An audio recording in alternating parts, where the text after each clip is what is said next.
ঋণের ফাঁদে ফেলে কিডনি পাচার চক্রে গ্রেফতার আইনজীবী। বাঁশদ্রোণীর আইনজীবী প্রদীপ কুমার বরকে গ্রেফতার অশোকনগর থানার পুলিশের। এই প্রদীপ কুমার বর আলিপুর আদালতে আইনজীবী। অশোকনগরে কিডনি পাচার চক্রে আগেই 5 জনকে গ্রেফতার করা হয়েছিল। সেই ধৃতদের জিজ্ঞাসাবাদ করে আইনজীবীর সূত্র মেলে। এরপর গতকাল রাতে জিজ্ঞাসাবাদে অসঙ্গতি মেলার পরই গ্রেফতার করা হয় তাকে। যখন গ্রেফতার করে নিয়ে যাওয়া হচ্ছে সেই মুহূর্তের ছবি আপনারা দেখতে পাচ্ছেন। এই কিডনি বিক্রির হলফনামা সহ নথিপত্র তৈরি করতেন এই আইনজীবী বলে সূত্র মারফত জানা যাচ্ছে। হাসপাতালগুলির সঙ্গে মধ্যস্থতাও প্রদীপ কুমার বর, যিনি পেশায় আইনজীবী, তিনিই করতেন বলে সূত্রের খবর। এই প্রদীপ কুমার বর আলিপুর আদালতের আইনজীবী। সমীরণ পাল আমাদের প্রতিনিধি, আরো বিস্তারিত এই নিয়ে বলতে পারবেন। সমীরণ, এইটা আমাদের জানাও, এই পাচার চক্রের সঙ্গে একজন আইনজীবী তিনি কিভাবে জড়িয়ে গেলেন? সুপ্রজিৎ, এই যে পাচার চক্র, এই পাচার চক্রের একটা বড় র্যাকেট, অর্থাৎ বড় যোগসূত্র অশোকনগর থানার পুলিশ আস্তে আস্তে খুঁজতে শুরু করেছে। প্রথমে বলি যে অশোকনগরের বাসিন্দা শীতল ঘোষকে গ্রেপ্তার করা হয় এবং শীতল ঘোষের সঙ্গে দক্ষিণ 24 পরগনা এবং পূর্ব মেদিনীপুরের বেশ কয়েকজন, অর্থাৎ মোট 5 জনকে ইতিমধ্যে গ্রেপ্তার করা হয়েছে। কিভাবে এই চক্রটা চলে, যে এই শীতল ঘোষ চড়া সুদে ঋণ দেয় এবং সেই ঋণের টাকা শোধ দিতে না পারলে তাদেরকে বলা হয় যে পরিবারের কোনো এক সদস্যের কিডনি বিক্রি করতে হবে। আর কিডনি বিক্রি করতে গেলে যে সমস্ত কাগজপত্র তৈরি করতে হয়, অর্থাৎ আদালতে গিয়ে যে সমস্ত হলফনামা বা যে সমস্ত আইনি কাগজপত্র তৈরি করতে হয়, সেই কাগজপত্র তৈরির কাজ করতেন প্রদীপ কুমার বর, যার বাড়ি বাঁশদ্রোণী থানা এলাকার রেজেন্টপাল এলাকায়, এবং তিনি আলিপুর আদালতে প্র্যাকটিস করেন। এই সমস্ত নথিপত্র তৈরি করে শুধু তাই না, তার মোবাইল ফোনে বেশ কিছু সূত্র পেয়েছে। গতকাল তাকে জিজ্ঞাসাবাদের জন্য ডাকা হয়। তারপর দীর্ঘক্ষণ জিজ্ঞাসাবাদ করার পর তার মোবাইল ফোন বাজেয়াপ্ত করা হয়। আজ ভোর রাতে অশোকনগর থানার পুলিশ তাকে গ্রেফতার করেছে। তাকে আজকে বারাসাত আদালতে পেশ করা হয়েছে।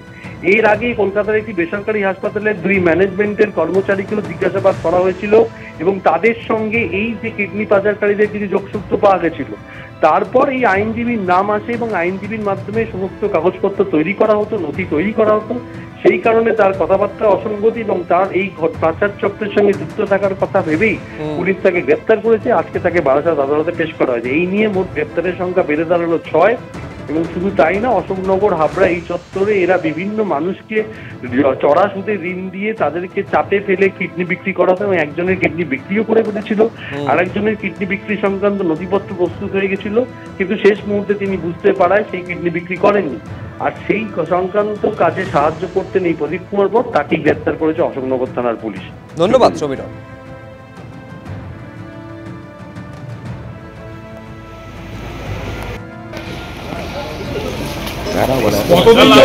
কতদিন ধরে করছো সব? কতগুলো হয়েছে কতগুলো কিডনি এরকম গেছে তোমার মাধ্যমে? কতদিন ধরে করছেন এই কাজ? কত টাকার বিনিময় করতেন আপনি? কত টাকা নিতেন আপনি? কতদিন ধরে করছেন মূলত?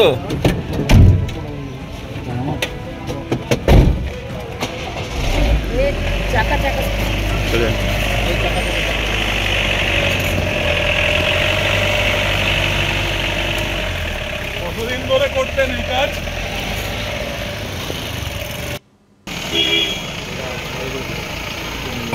অবাক করা কাণ্ড।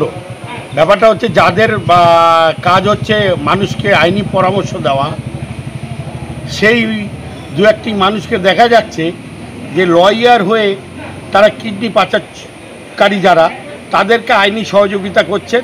একটা এভিডেভিটে লাগে 200, 300, 500 টাকা, তা উনি এভিডেভিট করে 10,000 টাকা নিতেন। তাতে পুলিশের সন্দেহ হয়েছে যে এটা কি ব্যাপার, যে একটা 500 টাকার জিনিস 10,000 টাকা নিচ্ছেন। আমি অনুরোধ করব যে বার কাউন্সিলরকে, যারা এই অবৈধ কিডনি পাচারকারীর সঙ্গে যদি উনি সত্যি যুক্ত থাকেন, তাহলে এর রেজিস্ট্রেশনটা ক্যান্সেল করা উচিত।